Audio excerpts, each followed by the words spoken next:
have a mind. So which means that, you do think about relativity, happiness or sad or whatever, but let's say life is not just us. Life is a tree, in the morning and in the spring you have buds and then you have leaves and then the tree, they shed the leaves. And so, does the tree have meanings, feelings?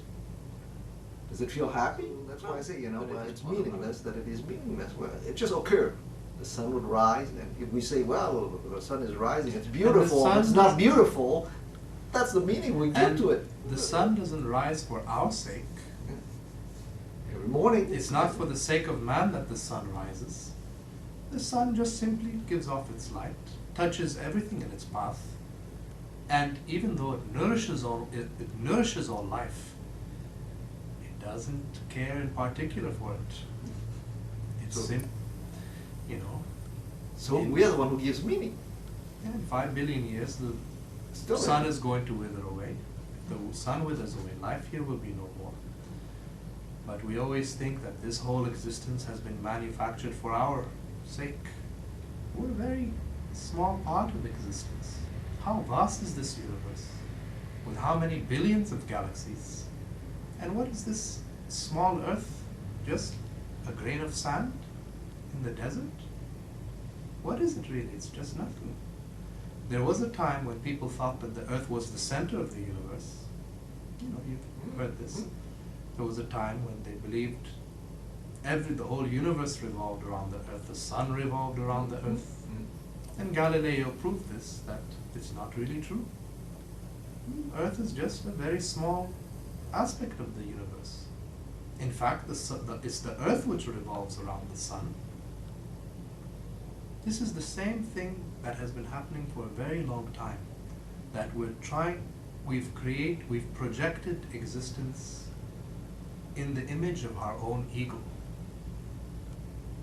And similarly, we've created God in the image of our own ego. That's why different traditions have different images of God. Of course, the Hindus, they're equally convinced that Sanskrit is a divine language that has been given to man by the angels. But the Jews believe exactly the same thing, that Hebrew is a divine language that has been given to man by the angels of God. These are all just different projections of the mind. So I'm not saying there's nothing that can't be called divine. There is something that can be called divine. It just simply doesn't belong to our projections about it, our ideas, our beliefs, our relative identifications, our likes, our dislikes. It has no obligation to fit into our views of what it is.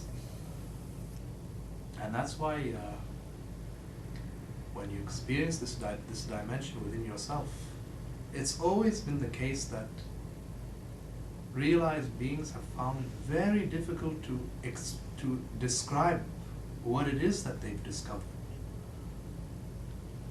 Once Gautama Buddha, he was asked, "What's Nirvana?"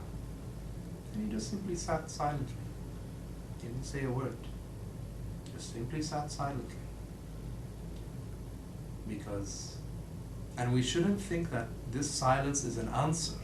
It's not an answer. He's simply remaining silent. The silence is not an answer because silence cannot grasp it.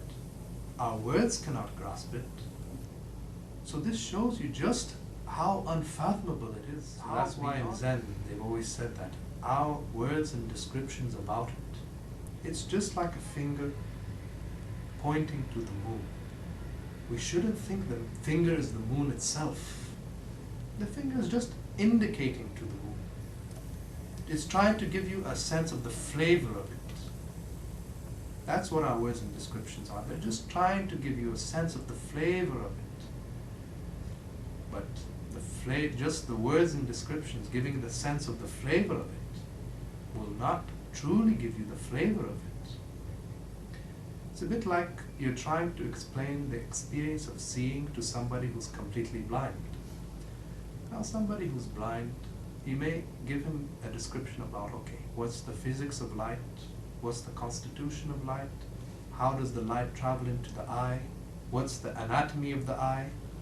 how the electrical signals are interpreted by the brain. You might give them all of these descriptions about seeing, but can any of these descriptions about seeing recreate the experience of seeing? That's why truth is not something we can talk about. It can only be experienced.